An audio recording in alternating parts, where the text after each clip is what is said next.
What's the deal? We back. It's official. This is King Kedar. We in the building. But check it out, y'all. If you didn't know, this show is very special. We talking about what's going on down in Baltimore.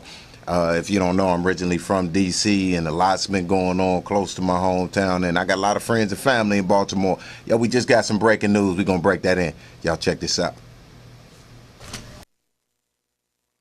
Coroner's determination that Mr. Gray's death was a homicide, which we received today, has led us to believe that we have probable cause to file criminal charges. The statement of probable cause is as follows. On April 12, 2015, between 8:45 and 9:15 a.m., near the corner of North Avenue and Mount Street, Lieutenant Brian Rice of the Baltimore Police Department, while on bike patrol with officers Garrett Miller and Edward Nero, made eye contact with Mr. Freddie Carlos Gray, Jr. Having made eye contact with Mr. Gray subsequently ran from Lieutenant Rice. Lieutenant Rice then dispatched over departmental radio that he was involved in a foot pursuit, at which time bike patrol officers Miller and Nero also began to pursue Mr. Gray. Having come in contact with the pursuing officers, Mr. Gray surrendered. Yo, what's the deal? We back in the building. What's going on, y'all? This is comedian King Kedar. We officially back up in here.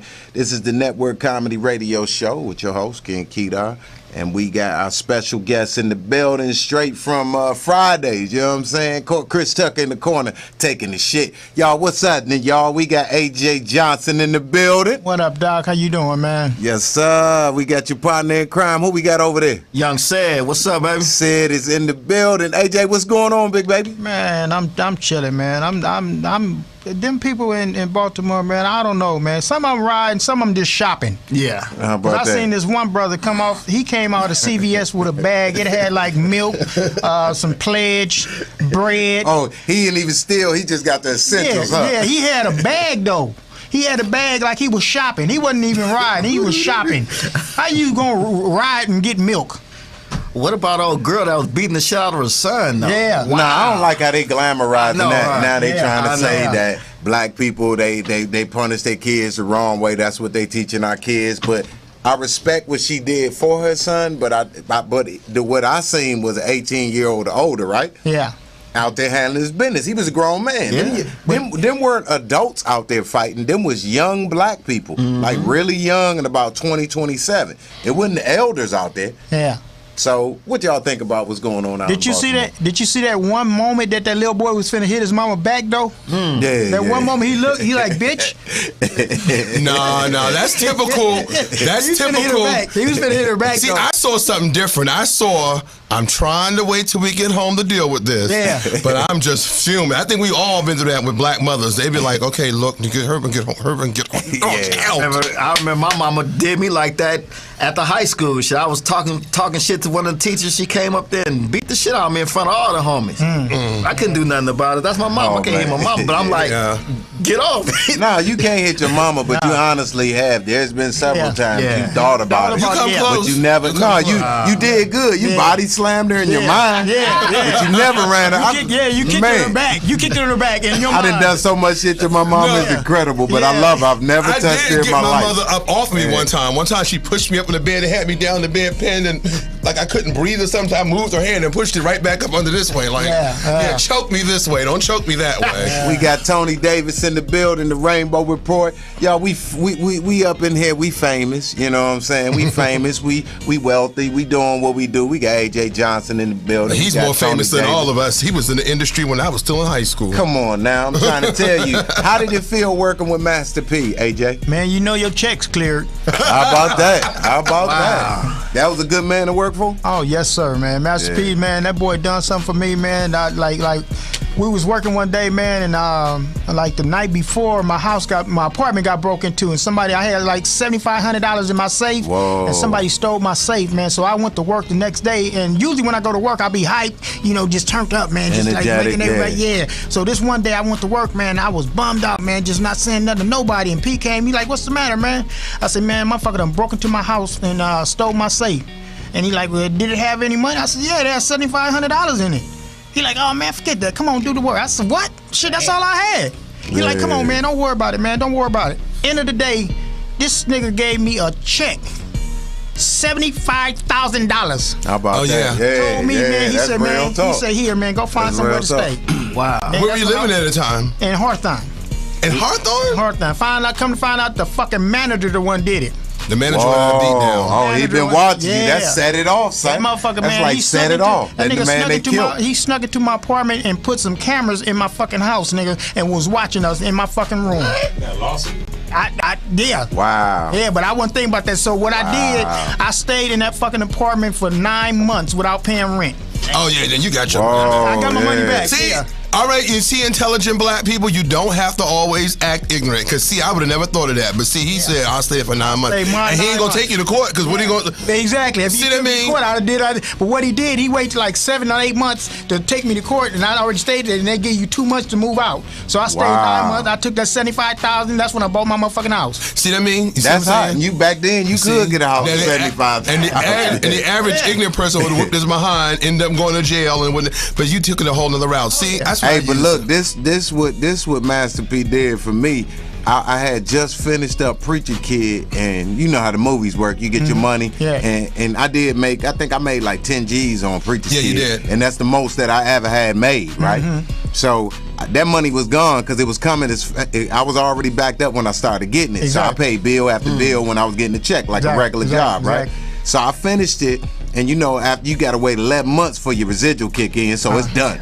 So I seen Michael Blackson up at the Comedy Store at the little room upstairs. What's that room in the belly room? The belly room. I seen him in the belly room, and I was like, "Yo, Mike, what's good?" And it was like, he said, "What's good, Kedar? You know how Mike is. I'm rich." I was like, "Nigga, put me in something." He said, "I'm about to do a movie with Master P." I said, "Real talk?"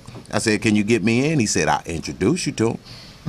He took me to him. He told me, he said, be at the set. It was way out in the 5. He had this big set down there.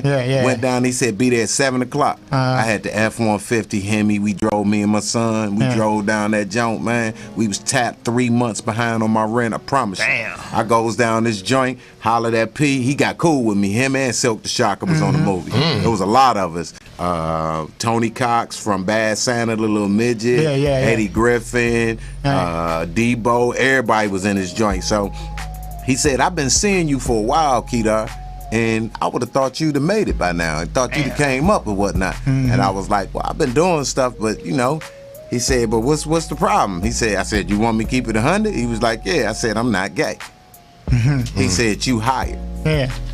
I worked 4 days for P on this movie as a sugar meat, and I wore a zebra costume with a little pole with a baby shoe on it, with me and Scruncho and Tony Cox in the scene. And my name was Sugar Meat, and he loved. I made up the character and brought it to him, and he liked it and put it in his movie. I worked 4 days. That man gave me $7,000. I was 3 months behind on my rent. I had like what? $1,100 and something left after I paid all my bills. Me and my son, we went and ate, blockbustered it up. The rest, we was waiting for it to come in. Well, P, if you look at some, I have a Master P story too. I have a Master P story too. Go ahead, Tony. Don't make us look bad. No, it's not. It's not.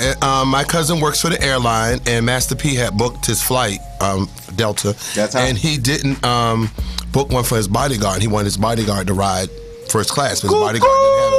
And so, because I fly on my cousin's buddy pass, I get to fly first class automatically. I love and the buddy passes. Yeah, and he wanted that seat. And I was like, I'm not giving up my seat. I'm going home to see my mama, and I'm not doing that. And that Negro pulled out $3,000 cash. And I said, well, you can have the seat, and you can have my luggage too. Now, I don't know how your bodyguard's gonna look, and I was smaller back then. And this sexy tank top I have on. That sundress, son. But he can have it, you know what I'm saying? I'm sure those muscles he got a little muscle, will look really well. So, anyway. When we shoot, I got the hookup, the nigga used to go shopping.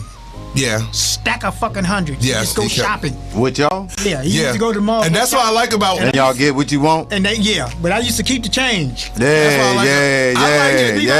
I used to leave you out had there bills to pay. I used to leave out there with shoes, nigga, and like $3,000-$4,000, nigga, worth of change. I call him the shut the bitch down effect. Yeah. Because I was like, I'm not giving my. He said the change. That's a hell of a nigga to be like, hey, let me get your change. He was like, let me get your change off that 100. He don't give a fuck though. Yeah. what I'm saying. He didn't count shit, and I keep the change. Right, he didn't count that money out. He didn't count that money out. $100 change can be a lot. Here you go. And that shut me down. He didn't count it out. He said, here you go. Yeah. I didn't know how much it was, but you know what? I knew it was more than I paid for that ticket, which was $40. Shit. Nigga, we got the shooting dice, nigga. I hit the nigga up for $11,000. He had a suitcase. Look here. I love you, Master P2, but it's about the people down in Baltimore. Yeah, let's talk about that. Let's get serious about that. Yo, we want to talk about that, generalize, see what's going on. See, my biggest thing is I was listening to, Ray? Mm-hmm. Ray from the Ravens, what's his name? Ray Lewis. Ray Lewis. Ray Lewis said that the people should be ashamed of their ancestors, would be ashamed of them. I beg to differ. He said because of what they doing and how they did it. I beg to differ. Is it that a cop can kill somebody and get away with it? Go to court. The judge give him a paper while he going through that. He still get paid for it. Exactly. I disagree 100%. Exactly. Have we went that far? Black as us as black people, I seen the young people out there doing what they have to do, and I acknowledge that. I don't think it was right for them to, tear up their own city. But you got to understand, 50% of the city is out of work. Mm-hmm. So you broke. When you broke, you angry. Angry. You hear me? Yeah. And you hungry, you a lie, steal, and cheat. Do whatever you got to do to get you some money, right? But you got to realize, though, 2 of them cops was black. And there was a girl cop in there, man. It was 6 something. It was 6 something. 2 black dudes and 1 black woman. Wow. Yeah, we just showed a special report. Anger just fuels. When people are angry, they just react all kinds of ways that they probably wouldn't normally act. But I just think we need to realize 2 things. One is going to get me a lot of praise, and one's going to get me chased home. One, first of all, that this is not new. This has been going on for years and years and years and years, and we keep saying what we're going to do about it. Well, what have we been doing about it is the question, because it's been going on for years. And also that we're not the same people that we were in the 60s, and that's probably what he meant. Like the way the people handled things in the 60s, the way our ancestors, our parents, you talk about ancestors. People was talking about slavery and everything on TV. I honestly, in my opinion, it's still slavery. It's modern day slavery, hands down. It's the same things that's going on back then that there is now. It's modern day slavery. We got to focus and come forward and do what we have to do as a people. I challenge everybody to go out there, make a minute video on your multimedia, tell what's going on in your streets, in your backyards, in your alleys, and there's a lot going on. Start pulling out them phones and putting it up and posting it, and put King Kedar Network. Only thing different is the masters got badges and guns now. Exactly. Well, they had badges and guns back then, but we're only 100 and something years out of slavery, and we're only 40 something years. I'm in love with the poor. We're only 40 something years out of the civil rights movement. Wow. I mean, this is still going on. I just think our approach has to be the same as the way they did it in the 60s. We need like, Hope said, we need our Martin Luther Kings and we need our Malcolm X. I personally would be on the Malcolm X side. That way, sweetie.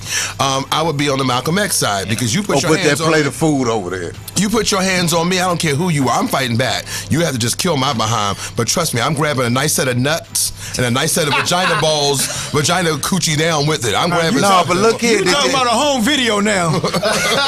Hey, but look here. Did you guys notice that they twisted the media and they started saying things like thugs and the guerrilla gang and the Bloods? Get the hell out of here. You forgot to put the N-word behind thugs? Come on now. And then was that the mayor that came on TV talking she apologized for calling the looters thugs? Yeah, and why would she say that? They should have been stopped it. Yeah. And the people didn't tear up their part of that neighborhood. They tore up the white people's part. For once. For once. Hey, thank you for doing that. They turned up for that. Yeah, I give them that. They weren't going to mess up their own neighborhood. Because look, I went down there, y'all, and I got me some property. And on the strength, I was doing it because of the next 5 years, because they about to open a railroad down there. Mm-hmm. So we got like 5 pieces of property down there, but most of the buildings down there are boarded up. Mm-hmm. You can get you a cold piece of property for $3,000, fix it up for $20,000. Once you get it appraised, you can make that money off of it. But because of what they just did, you can't do that now. So you know what I'm saying? I'm in love with the popo. So it's a multitude of their streets that's blocked off. Mm-hmm. Now they had the 300 man march down there. They had an episode on YouTube with Geraldo. The young man goes off on Geraldo, letting him know, you guys wasn't down here for none of the positive things, but yet you down here talking about you think we looting and we thugs and we tearing up shit. But you didn't come down here on the real. How y'all feel about that? I want to know. Well, okay, I was going to jump into something different. I was going to say, no, which is we similar. just started It's the that same thing. It's the same thing. But I just want to know, how do we teach our children how to handle police officers when they come in contact with them? You learn the law. You learn the law. You learn the law. Amen. Learn the law of the land and you will survive. I know you the have law. kids. Get You have Black's kids. law. So Yeah, but more so, I went to college. Some people don't have education. I'm talking about how do you teach your children? Teach them the law. Yeah. There's Black's Law Dictionary. You can buy it. It's not that expensive. Or you can go online. Look up Black's Law Dictionary. Learn your laws. Know what they can and cannot do to you. Just like we was at Michael Collier's show the other day. He said something that made me say, wow. When the police stop you, tell them, and they say, well, let me see your wallet. Tell them, sir, I'm going for my wallet. Don't give them